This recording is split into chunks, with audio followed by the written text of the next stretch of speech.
It's the fantasy season. And we're talking ADP. I know it's already, people have already drafted. What are we doing here, Walter? You're so late. But also, you kind of need drafts to be happening in order to figure out what the ADP is or their values on players. This is dropping Saturday the 30th. I don't know. If you get a chance to watch this, go ahead and watch it. But what are we talking about today? We're talking about players we might be higher on than the general consensus, everybody. So I'm going to be pulling up Sleeper's tracker because they actually track a lot of these. They track a lot of ADP for all the different sites. It might not be exactly right. So like I said, you're going to want to go ahead and look at your individual, ranks, your own expert consensus rankings. And that's the thing. Every platform has expert consensus rankings, which basically end up kind of skewing the ADP on those platforms. It's why you'll go on Sleeper and you'll find Egbuka at 95 or 100, and then you'll go on Fantrax and he's a little bit higher. ESPN has their version of that as well. Some of that, I'll say Sleeper's kind of driven by ADP. So that's why, if you go on something like ESPN, the quarterbacks seem to go a little bit higher than they do, or they seem to go in a different order than they do than Sleeper. But I digress. Let's get into this lovely, delicious fun. I think this is fun. I love talking about ADP because this is where you get the value, right? This is, you prep your values on ADP here. That's how it rolls, man. That's how you get good value. I think the first thing we got to look at here, let's go ahead and pull up my good friend, Mr. Where are we at? We're not on my ranks yet. I don't want to show my ranks yet. All right, here we are. You might be able to see this. You might not. As you see, top 10 is Jamar Chase, Bijan Robinson, Saquon Barkley, Jahmyr Gibbs, Justin Jefferson, CeeDee Lamb, Amon-Ra St. Brown, Malik Neighbors, Ashton Genty, Christian McCaffrey. I think most of those 10, I think there's one guy in that top 10. If you're a sharp player, you don't necessarily jump for. But other than that, and we'll talk about Mr. Ashton Genty. Rookies, man, they get overvalued a lot of time in the offseason. People look at the situation. And I think especially this year with the running backs, it's a weird thing that people are super high on Genty. Just because, you see here he's at 9. I think, and some platforms we let Ashton Genty 11 on Sleeper, 8 on RT Sports. They don't have ESPN. Maybe I'll pull up ESPN's thing as well. I won't show it to anybody just because I don't have enough screen space as I think I should anyway. We'll pull up ESPN's. Give me 1 second. ADP. Live draft trends.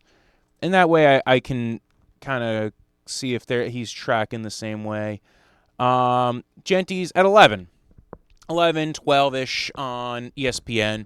So, yeah, I think I'm not entirely sold on this idea that, I understand it. I understand where it comes from. I like rookies, and I think there's value in rookies. In the first round, what's Ashton Genty's ceiling? That he ends up being Alvin Kamara, who's going in the third round? What's his ceiling? To be Bijan Robinson, Bijan Robinson's going several spots ahead of him. Breece Hall, who's going in the third or fourth round? Is his situation any better than Breece Hall's? Maybe you have a little bit of commitment because Breece Hall not by this. But again, but several rounds we're talking about here. We'll get to Breece Hall in a minute because I think that's a value on some platforms as it is. I think on ESPN he was at 45, 50 when I drafted him the other day, and I got him earlier than that. So we'll just digress. Other than that, in the top 10, McCaffrey feels fine. Henry feels fine at 11. Nico and Puka and Brian Thomas. Irving's a little high. Irving at 15. I love Irving. I love Bucky. I have Bucky in Dynasty. That was a find in the third round last year in Dynasty. Love that man. Helped me out get to the playoffs. I love Bucky, and I think his tape is great. And he could be the next Austin Eckler, guy who you keep on doubting because of his size and just keeps on outdoing you.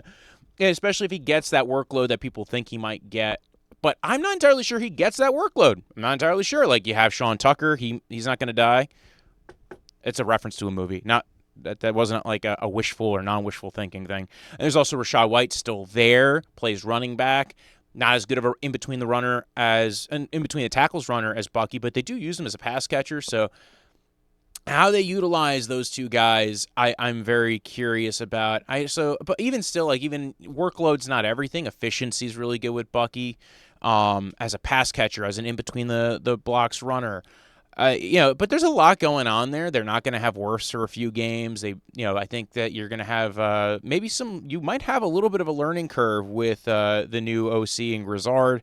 He hasn't called plays before. I think that was the difference between him and Liam Cohen coming in. So you might have some learning, I would say. So again, so that's why I'm just a little confused. It's Bucky Irving going 15, 17th on Sleeper, 16th on, what else are they tracking here? RTG Sports. I don't even know where that is. Who cares? Okay, 15 on RTG Sports. Where's Bucky on here? I think Bucky was going more in my range on, I think it's 22 on, I dig 22. 22 is fine. 22 is totally fine. But again, the average for Bucky's at 15 right now, RB7. I don't have him that high. He's going ahead of Jonathan Taylor on, at least according to Fantasy Pros. But if I look at ESPN, Jonathan Taylor, Josh Jacobs are going ahead of him. That's the right answer to that question. I listen, I love Bucky, but I think he's better. And I think he's better than a lot of other players in the NFL. I liked him better than Devon Achane, to a degree. I think Devon Achane has that breakaway speed, but you look at what Bucky did in the open field. We got to get past the Bucky stuff. All right. Like you, Bucky, but I think, right now they have him ahead of Devon Achane at one spot. I think that might be because of the injury with Devon Achane, so that might be pushing him down a little bit on some of these draft boards. Some people also might be a little bit more concerned about the Miami situation. Offensive line, will they be able to actually pull it off? Will Tua stay healthy the whole season? But I think up to this point, Devon Achane was going higher than Bucky. I think it's the injury. Is he on ESPN? 14th on ESPN, Devon Achane. Yikes, ooh. That's high. That's a high one. That's you smoking. You smoke. Actually, I honestly don't even like 14 is very high for, again, guy dealing with some injury. It is a new injury, so ADP doesn't always change up super fast on that kind of stuff. Offensive line wise, like Miami, you can go both ways on that. I have Devon Achane a little bit lower than that. I understand the breakaway speed. I understand if they get it right in Miami again, because if you believe in Mike McDaniels, and I do believe in Mike McDaniels, I truly believe, but there's a range of outcomes here, especially when you're already starting out the season not super healthy. You're not this is buying at top value or as close to top value. Again, you're talking about fringe first round pick here, 14, and this is after the news has come out that he's been a little bit dinged up. He's kind of on ESPN. He's the first running back to go after the Genty Henry conversation, ahead of Jonathan Taylor, ahead of Josh Jacobs, ahead of Bucky Irving. And I think positionally, I'm maybe not there yet, especially on those kind of guys. We won't even talk about Breece Hall. We don't talk about Breece Hall. We will talk about Breece Hall, but we're not going to talk about it in that context because he's going a lot lower, I think. Let's keep going. Jacobs is going on Sleeper. He's RB. He's 20th. And I guess on Fantasy Pros they have him averaged at 17. I like Jacobs higher than that. Maybe you get a shot at him on your second round, and maybe you take somebody in the first round, who might be going a little bit higher, like a McCaffrey, like a Breece. No, not Breece. Definitely not Breece. Breece is get Breece off the mind. Get Breece off the mind until you're there, until you find him. So Taylor again. So on Josh Jacobs and Jonathan Taylor, these are the running backs. I feel like the running backs are weirdly. It's weird that Genty's going ahead on some of these platforms of Jacobs and Taylor. That's the thing I think is the weird part. If you're telling me wait, why is Ashton Genty going at 11? He's going RB5, RB6. But how do you have him ahead of Jonathan Taylor and Josh Jacobs? How did we get here, folks? I understand the rookie enthusiasm. It's the meme, the Family Guy meme. It could be a boat. Or like door number 1 was a boat. Oh, you want the magic box of the boat? Oh, I want the magic box because it could be anything. It could even be a boat. Ashton Genty can be anything. He could even be Ashton Genty. He could be Bucky Irving. He could be Puka Nacua. No, he can't be Puka Nacua. I don't think that's a wide receiver. I digress. I think Ashton Genty going a little bit high for my taste. I have him more towards the end of the second round guy because again, at that point, that reward is valuable. I do think there's a reward to be found with Genty, just like there's a reward with Omarion Hampton, who's going, I think, a little bit later, I think, than that. I think Amarian Hampton, let's check Amarian Hampton, going 32, according to Fantasy Pros on ADP. Let's see what the ESPNs say of the world is. Where are you, Omarion? Omarion Hampton. It does sound like the name you'd shout at the beginning of an R&B track. 39. All right. I like 39 for Omarion. That's not bad. I think he does go higher in some drafts. I think you'll see him creep up the board, over this weekend because, although maybe he's flattening out because of the news that Najee Harris has been practicing and will play week 1. I like Amarian Hampton, and I'll pull up a little bit of my ranks. I don't like showing off my ranks in case friends of mine see them, because, I don't know. Who are we? So, yeah, here are my ranks. As you can see, I have some names crossed out. Nico Collins, you can see I have Breece Hall highlighted yellow at 9. And listen, I could be totally wrong. You don't have to take him at 9. You don't have to take Taylor at 8, and you don't have to take, a lot of these guys that you have ranked. The good thing about ADP is you don't have to take them where you want them ranked. If you have this strong feeling about them, you don't have to take them that high, though. For instance, like Jonathan Taylor, I have him 8th overall. I'm behind Justin Jefferson and Jamar Chase, the guy who was RB1 2 years ago. You might have concerns about Daniel Jones and what's going on there with Anthony Richardson, but it's not out of the realm of possibility that he can also be a league-winning running back. We saw Saquon Barkley be an RB1 with Daniel Jones at different points. So, again, I don't buy this whole thing that we have to I understand the main concern with Jonathan Taylor is injury. Does seem to be a problem. I digress, though. Let's go ahead. I'll move off my ranks for a little bit, and, if I find something. But, I have, for instance, Ashton Jeanty. Right? I had it highlighted on here. Oh, here. Where is it on here? 19. Is it showing? Oh, there we go. Here we go. Ashton Jeanty, I have it 19. Behind A.J. Brown, ahead of Ladd McConkey, and Drake London and Kenneth Walker. So, I acknowledge the value. I acknowledge what he can do. But if you look at where I have, and then I have Amarian Hampton at 37. So I have Amarian Hampton kind of where the market has him right now. Maybe I look at that, I go, if I'm that, actually, you could see, I don't know. So I will pull up my ESPN, because as you can see, ADP on ESPN is on here, but it has changed from my understanding. Let's see if I could pull that over at some point. I can, right? I could edge over here, as you can see, right? So we're on Amarian Hampton, and as you can see, where'd it go? Oh, I hate this. I hate trying to figure out how to do things. Oh, here's Amarian Hampton, 37. Oh, it's not going to show exactly where I'm looking at. I have to scroll up. I don't know. Why is it doing it? Oh, because it's on the top here. Okay, now I know where everything is. I'm sorry if I'm distracting you, or you're like, this ADHD is just not working for this ADP. A lot of A's and stuff. So as you can see, I have Amarian Hampton here, and on my little tracker, you could see 42. So he has gone up. He has gone up on ESPN by about 5 spots. I still don't hate that. If you're towards the end of you're in that mid-third round range, you're looking for an RB2 that maybe has RB1 upside. There's value to that to be had, especially because there seems to be this brick of kind of receivers that flatten everything. So there's this is why I have my receivers coded a certain way. There's the wide receiver ones, the guys who can truly be wide receiver 1. There's the elite, and then there's the tier 1A, tier 1B, guys who we just know can do it, or just show on tape that they are spectacular. Nico. Love you, Nico Collins. Anyway, and then there's the guys who are the next tier that they can be wide receiver 1. And they will at least return wide receiver 1 value. They might not be truly the wide receiver 1, but we don't know. We don't know. We will never know. I digress. And those are super valuable. I do think those guys are valuable. When you get to the wide receiver 2s of the world, it's a lot of wide receiver 2s. There's a good amount that you feel can make it back into wide receiver 2 territory.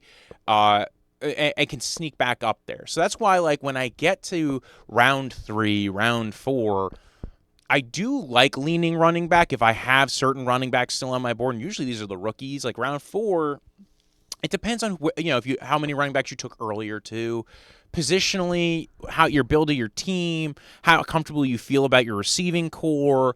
I like what I think if you're going running back round 1 or wide receiver round 1, and then you back up with 2 more running backs in those top 4 picks, I think it's very valuable, very important to do. I'm not really here to talk draft strategy on those kind of things. Here to talk ADP, so let's keep going back. But again, like I think Amari Hampton's going in a good spot. Round 4, 3, 4, like end of 3, beginning of 4. I think that's a good spot for him. I have him ahead of Sutton and Hubbard.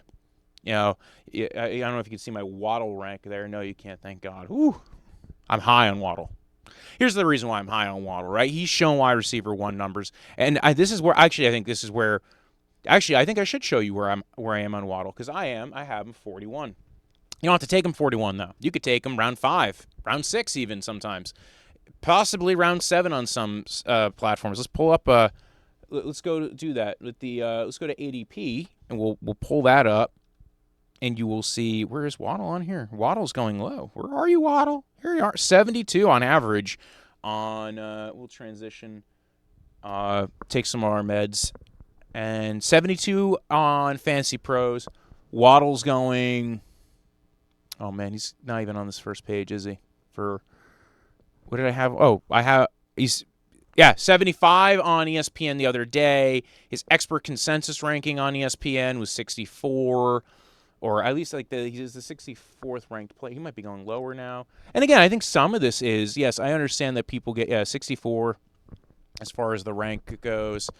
So that's round 5, round 6 area. That's fair. Listen, I'm 20 spots higher on him, so if I see him in round 5, I'm gonna snatch him like a guy with an ice cream. Basically, I'm gonna snatch him like an ice cream cone as a fat guy, as I used to be one.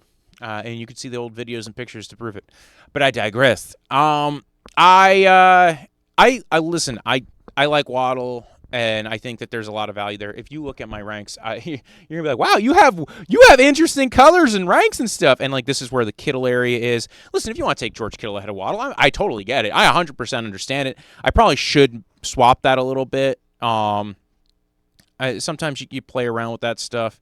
Yeah, I think that this is the argument area. I like Devonta Smith. I like Jalen Waddle. This is kind of like you can make debates with yourself, but this is why doing ranks is good, right? Ranks are important because it gives you the idea, and you can keep fighting with yourself on ranks and tweak them. But then when you get to the actual draft day, you have that moment to sit there and be like, hey, I could change this up. And I know where these guys are going, so like maybe I can get 2 guys at like a good value. If I have like, Kittle and Waddle ranked similarly, and I know Kittle's going around sooner, I grab Kittle where I have him ranked, and maybe I wait around on Waddle. That's the whole point of ADP, everybody. Let's go back up a little bit. I'm going to see if there's anybody I thought was very... Devonta Smith's going 55. So, again, like you can get Devonta Smith and Jalen Waddle in a lot of leagues. DK Metcalf's going 50. DJ Moore's going 48. Where do I have DJ Moore here? Let's see. I got Ricky Parasol at 47, so I'm thinking he's higher than that. DJ Moore, 34 on my list. So, you're talking about a 14-point difference for me. He has gone up in ADP on ESPN. I think because when I did my last draft, where I had to look up ESPN numbers, it was so he's gone up about 12 spots. Oh no, this is on Fantasy Pros. He's at 48. 48 on Fantasy Pros. When I did this, he was at 60 on ESPN. Let's see if it's changed at all. Let's see. He was DJ Moore 54. He's going 60. Yeah, he's still going around that same range. So he hasn't really adjusted much. I thought maybe there would have been a change because there was. I think that was around the time of the last preseason games. There's been cuts. People might be feeling a little bit better about the Caleb Williams situation, which is why I think like certain players are getting their values suppressed a little bit. Guys who I'm gonna focus. If you could see, when I switch over to the transition thing, you will see. I'm gonna pull up DJ Moore, who I have right behind Alvin Kamara. Alvin Kamara's not in red for any particular reason, to be honest. But DJ Moore is in green. And why is DJ Moore in green? Well, it's because when I did the review of his ADP last week before I was going to do my draft, he came up at like 60.7 on ESPN. That's why I went ahead and grabbed him. Didn't seem to mesh last year, and you can see notes on these guys on my ranks. Didn't seem to mesh last year with the QB and head coach, but Ben Johnson seems to have made an impression, using him everywhere, seeing where he's moving up. You see that he's being used in the backfield. It's funny that people take him lining up in the backfield as a bad thing. Like, they're using him at running back. They're going to make him Deebo Samuel. That's terrible value. First off, Deebo Samuel was a wide receiver one when they used him like that for the 49ers. Two, I don't think they're actually going to make they're going to make DJ Moore run 15 carries of it into the end zone. I think the idea is that you are utilizing free releases out of the backfield, using him as, like, you know how you have guys who, you had a lot of the scat back running backs, kind of giving a wide receiver the opportunity to be a scat back running back where, hey, this is going to be a play that we can run maybe on third down where we have DJ Moore in the backfield. It's a quick third down play, or we're trying to get matchups or whatever. And it really can open up Now, the only thing is I'm not quite sure how good of a pass blocker DJ Moore is, and it might key guys in on that. But again, if your hot read is DJ Moore, I think you might be able to have some stuff there. I think that people react too much to camp reports, is what I am saying. I like DJ Moore. I think he's a really good receiver. I think he's going to get a lot of play. So I think, so I had him. He's currently going 60th on ESPN, 34. I want some DJ Moore at 34. Not necessarily. Like, you can take him in the fourth round, right? Because 34 is the end of the third round. 60 is the end of the fifth round. You get him for the fourth round, it's a good receiver to have. I think that like, if DJ Moore is your wide receiver too, and you got him in the fourth, fifth round, I think you kind of got lucky. I think you did. I could be wrong, because, again, there were some issues last year, but I would rather have DJ Moore at what he can do, because he could be a wide receiver one. We've seen years where he has been. So I want DJ Moore on my team, especially. Now, listen, if your issue is Caleb Williams and he's just a full-on potato, get it. Totally get it. Understand why he's going in the fourth round. I have him at the end of the third, beginning of the fourth. But I think the ceiling is why I like DJ Moore, what he could be as a wide receiver one. And, like, you could say, the target distribution. And what about Rome Odunze? And there is an argument as far as the Rome Odunze argument. This is why I had an opportunity to take DJ Moore, and I took a different player in some drafts. When you have guys ranked in similar spots, this is why having, and I'll show you guys my tiers here a little bit. This is, you see where I have Jamar Chase, Justin Jefferson, CeeDee Lamb, Nico Collins. Then you see the blue tier of Brian Thomas Jr., Puka Nacua, Malik Neighbors, Amon-Ra St. Brown, A.J. Brown. Then the green tier is Ladd McConkey, Drake London, Tyreek Hill, Garrett Wilson, JSN, Terry McLaurin. Although I would have Terry McLaurin a little bit higher now. But he is coming off that. Like, it's weird. If he had been practicing the whole summer, I would have had him higher. But I digress. Terry McLaurin, I probably put him at 15. T. Higgins, actually, this is the hard part, right? I've been moving Ladd McConkey down, and I'll do it now, and I've been moving Tyreek Hill down. And so, it's hard to keep track of where you put guys, but, like, I don't know. This is kind of more where I land on some of this stuff. And the reason why I have T. Higgins so high, I mean, he's performed very well when he's healthy. The problem with T. Higgins is health. But if you're getting him on a good year of health, you might luck out. And that's kind of how, like, the years that he's been a really good receiver is when he's able to play the whole season. He hasn't held out this season in the offseason, so I think he will be there. I think that's what you're expecting with T. So I have T. Higgins, Ladd McConkey, JSN as, like, fringe wide receiver ones. Garrett Wilson is and this is where you go ahead and you pull up. And this is why big boards and positional ranks do matter, because it allows you to kind of see where you have guys. So, like, I have T. Higgins at 27 overall. You look up where T. Higgins here is. Where is Mr. T. Higgy, 33. So, like, I'm kind of close to the market on that. And in fact, as I scroll over to the right, you see I have yellow. Yellow means I'm close to the market. ESPN had him at 28 the other day.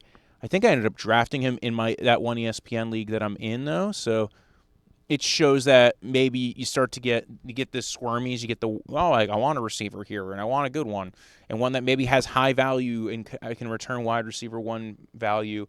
Here he's 26th overall. on ESPN 28. So yeah, so like I had him a little bit ahead, but not a lot ahead. So it kind of you're in that actually almost exactly one spot ahead. What do I mean a little bit? It's one spot ahead.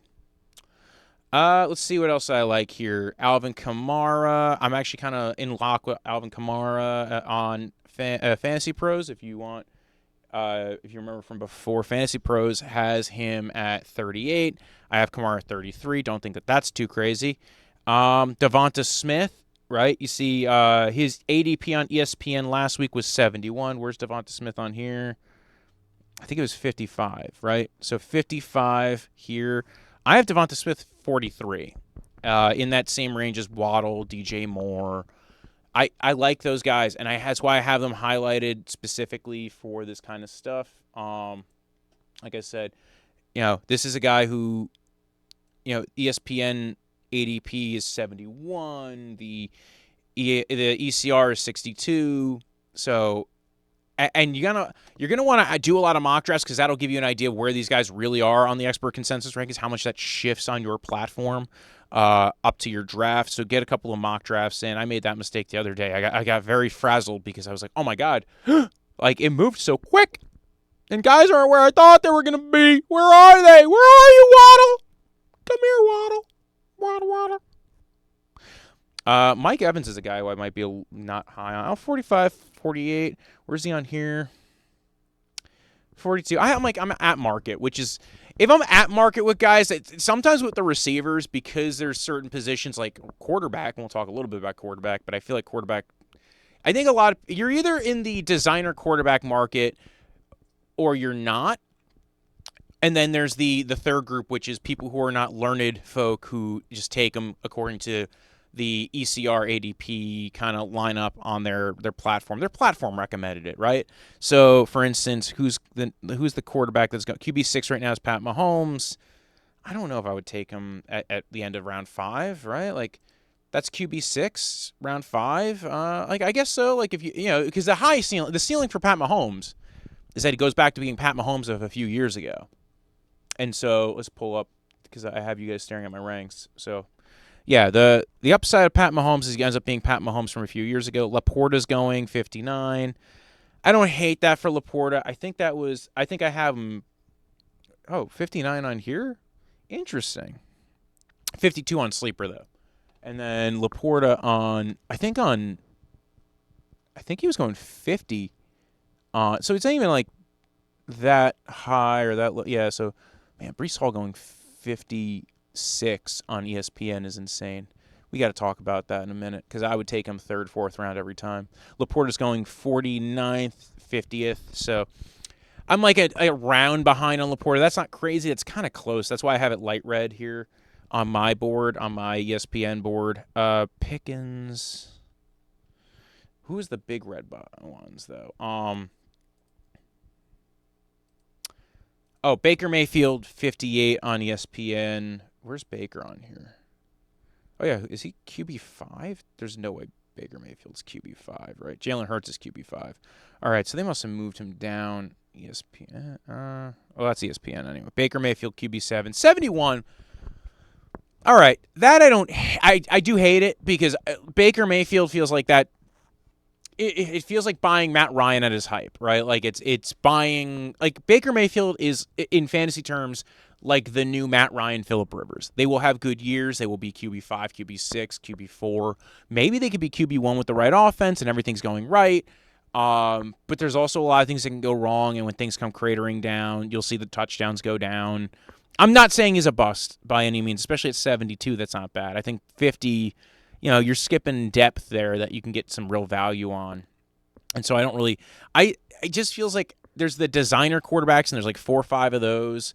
And then there is everybody else kind of to me. And so it's like, Burrow, Lamar, Allen, you want to pay up for those guys 3rd, 4th round, 5th round. I get that. I don't start taking my core. If I don't get one of those guys in a good spot, usually 4th round, 5th round-ish, then I'm not taking them. I'm getting I'm not doing designer quarterbacks. I'll get a CJ Stroud in round 10, or I'll get Jordan Love, or I'll get, again, last year was Baker Mayfield and Sam Darnold who gave you value. This year it could be, Uh, Brock Purdy. Where's Brock Purdy? Because Brock Purdy was kind of going a little high on some platforms. So here, Emeka Egbuka I was talking about earlier. Emeka Egbuka, wide receiver 45, going 117 on Sleeper. Where's he on here? So did he go down? Where did I have a Egbuka? Let's talk back to let's wander back to some receivers because I think the value is receiver. Oh, we'll talk a little bit about Xavier Worthy, who I have at 85. Actually, not 85. We gotta move him up. I think that was a little harsh. I think 85 is a little rough. I think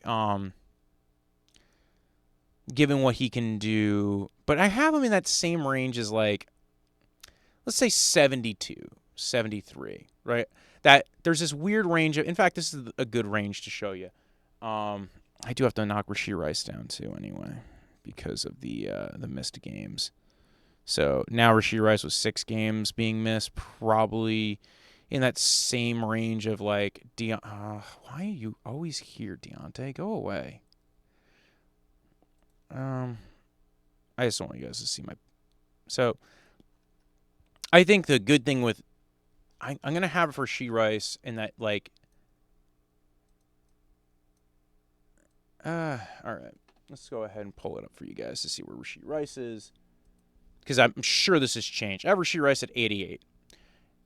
This before the announcement of what the suspension was going to be, I had him way higher. I think it was like 45, 50. I'd have to go pull back that.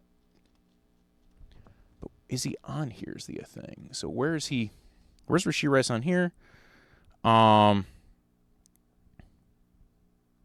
Is he still going high? People forgetting? Like, has he been? Rashee Rice is still 54. I think that's because the announcement was yesterday. I put him more towards like, because you're missing half the season now with 6 games. But second half of the season, he can go off. So, 8th, 9th round, 7th round, those kind of ranges, I feel like are okay. I think people were very wishful thinking, and because they didn't have the suspended label next to him, I think you had people who drafted last week who took him round 5, round 6. Now you kind of have to wait till round 8, 7, 9. I think that's kind of the better range for him. Like 6, 7, 8, depending on what your roster build is, because you can get to the second half of the season, he comes on and he blows up. He could also be a trade chip at some point, but remember, IR spots aren't available here. So again, I have like Xavier Worthy in this kind of wide receiver. I think 69. I have Tank Bigsby, Matthew Golden. I have 70. Dude, Bigsby going at 139. That's a value, everybody. That's a value. I have moved up Worthy. I still didn't have him super high, but ADP on ESPN for Worthy was like 50 at that point. He might have went up now, not down. I also have David Montgomery. I don't have super high either, just because I don't know if he's going to go back to being the banana there, the banana hammock there, the early down banana. So we'll see what happens with that. Because again, Xavier Worthy 50. 50 feels high. I understand it. I get it. So if you want to take your shot in the 5th round, it's not the craziest thing. I'm not sold on that, though. There's other guys I just like better than him. Dudes that are, where do we have Worthy here? Worthy was, again, 56, 57, 53 on Sleeper. So, 50 feels very high for him. And other guys, like Emeka Egbuka, I like to take a shot on. And I have him at 60. Sleepers ADP for Emeka Egbuka, I think it was 95. Is he dropping? Is Emeka Egbuka dropping? Because when I looked at him, his thing on here was 93, but on Sleeper it's saying 117. Did they not update this? I don't know. 117 feels very low for a guy who I thought was getting a lot of hype. And ESPN had him at 112, at least when I drafted the other day. I like Emeka Egbuka. I liked his tape when he's come out of college. I like Olave. That's the thing with the 5th, 6th round, right? The guys you were getting are guys that like you're hoping on hype, and it's all kind of, or you're hoping can do it. Some of it's hype and a lot of it's projection, right? We haven't seen Emeka Egbuka do it before. We haven't seen Travis Hunter do it before. Olave we've seen do it before, but we think his quarterback situation is kind of jank. Tech McMillan we've never seen do it before. Marvin Harrison I have at 63. He's going 50. That's not great. 45 is his ESPN ADR. Where's he going on Sleeper? I thought he went pretty high on Sleeper when I looked the other day. Marvin Harrison, 40 overall on ADP on Fantasy Pros. That's insane. 36 on Sleeper. And a third round for Marvin Harrison on Sleeper. I think some of that's driven by PFF really loves him, has him at wide receiver 33. I know that from their rankings. I think that's kind of my concern there is I think he's getting, like, listen, I like Marvin Harrison, and I think he did certain things very well, right? Deep routes, in-breaking routes, out routes. I think he started to really develop at the end of the year. But, and you can really build a route tree on that. You can. Like, if you can do in-breaking and out-breaking routes very well and utilize your body position and contested catches, I'm concerned that it doesn't ever fully mesh with Kyler Murray. I'm concerned that he becomes Devontae Parker with less speed, which is concerning. And so, like, I certainly don't want to spend a third rounder, fourth rounder on this guy. I like him. I like Marvin Harrison. I like some of the film, but like at third, fourth round, I think there were just other guys who I'd rather have, like DJ Moore, who's done it before. Guys who've done it before is who you're passing on third round.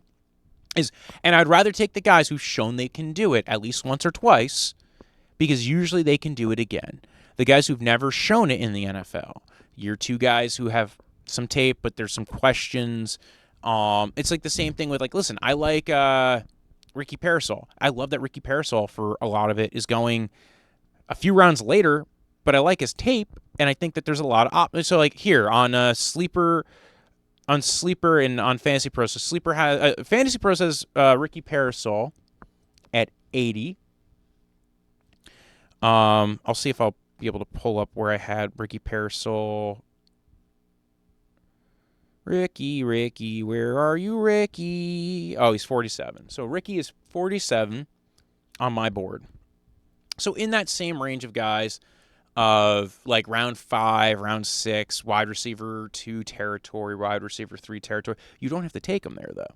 Because if you look at ESPN's ADP of him, it's going like 116. He's 102 on their ECR, so I could actually pull him up now. Because 102... Is he still there, or did he go up? Did he go up? Did he go down? He went up. So his ADP changed. 97, 10. So his ECR went up to 97. His ADP is still at 106. Means that, like, people like me are overdrafting him. But again, he went up 10 to 15 spots. I would still take him sooner than that. I would take him 7th round. That's where I took him in one league. I would take him 6th round, to be honest. Like, I like him a lot. So Ricky Parasol, guy who I like targeting, and you can see there's a lot of good value in a lot of this. For Ricky Parasol, I have him 43, 47. I haven't had Mike Evans, although you can make an argument having Mike Evans and Ridley ahead of him wouldn't be the dumbest thing in the world. I like Ridley. Ridley had good tapes at times. Older, like, you know, this is where you make the debate. Do you want the older guys? You want the younger guys? You want to find the spot in the room? So, again, you find your clusters. I can understand moving Ricky Parasol down below Calvin Ridley or Zay Flowers, kind of keeping him. I think I had him originally at 50. But anyway, 47, 48, you know, in this range, what I'm telling you is I like him better than where he is going. And that's where you go, okay, this is a guy I'm definitely going to get, right? I want this ticket. I think this ticket works. I don't have to get him where I have him. Right? Like, I can get Mike Evans, I can get Ridley, I can get Zay Flowers at the market price, right? You know, even Jameson Williams is the one I thought was the weird one, right? That's a guy who had a good season last year at 46 overall on my board. Where's Jameson Williams going here? I think it depends on your platform, too, where he goes. 58, all right, that's 10, 12 spots behind, but now you're talking about the difference between end of fourth to, like, end of 5th, early 6th. I understand some of the concerns, new OC. Is he going to be the target hog there? But I think there's a lot of upside to what Jameson Williams could do. And he was a fringe wide receiver 1, wide receiver 2 guy last year. I think he was a wide receiver 13 last year. So let me just double check, because I think when I did this, right, let me transition to here's Jameson Williams. I'll go ahead and highlight him so that you guys could see. And it was 76. His ECR was... So let's see if it's still like that. So 67. He's gone up one spot. He's going 73. 73 on ESPN. 76 on ESPN. I like him ahead of that. Like another round ahead. 76 is, you're talking about the same area that Jalen Waddle's going. You're talking about the same area that, guys who I think have a lot. And I do think there's some concerns and some warts there, but overall, DeAndre Swift's a guy who I have 10 spots behind. If you want to see that, maybe 51. I would rather end of round 5, beginning of round 6. I don't want to be my RB2, but if you went really RB heavy earlier, he's going way higher than that, I think too. But I'm kind of in that weird zone. He's always a guy I'm kind of. Odunze was a guy who I've been getting pretty effectively in drafts because he was 86 on ESPN. I feel like that's a guy. That's the only argument against DJ Moore. Is yes, I want a part of that offense. Maybe I want to take a shot on one of the cheaper parts of that offense while I don't know what Caleb Williams is, and Odunze is going 3, 4, 5 rounds later. Right, because you're probably taking DJ Moore. Oh, you're talking about what? 4 rounds later, 3 rounds later? Yeah, you're probably taking DJ Moore in round 4. You're taking Odunze round 7 or 8. That's where I got Odunze, and I got Odunze at 90 in one round. So you're talking about a guy who I think you're getting a lot of value on. But again, if Marvin, this is my thing is Marvin Harrison is going.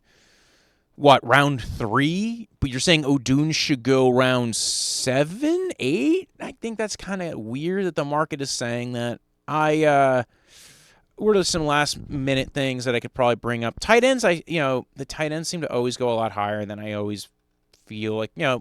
Brock Bowers, I'm not taking him in the first 2 rounds. Is he going to get 150 targets again? Maybe he gets better targets. I don't know, but for him to return the value, he has to perform like a wide receiver 1, which he did not do last year. He did not do. So I just think that that's a weird thing. He's going really high in a lot of leagues.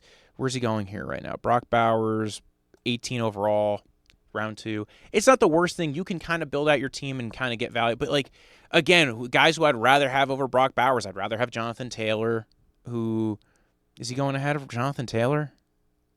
Yeah, he's going ahead of Drake London. I'd rather have Drake London. I'd rather have Jonathan Taylor. I'd rather have A.J. Brown. I'd probably rather have Chase Brown, even though I would rather Chase Brown a little bit later. There's a lot of guys I'd rather have over Brock Bowers. Jackson Smith-Njigba, I would rather have. This is where the Brock Bowers conversation is. 15 overall here. I would rather have Drake London, who's going behind him, Jonathan Taylor, A.J. Brown. For him to return that value, you're just not getting it. So I digress, everybody. I appreciate it. It's been fun kind of going over everything. I think that have fun. It's going to be a fun year. Good draft times. Hope you have some exciting moments. When I woke up this morning, I was feeling pretty dangerous. About the past and about the future.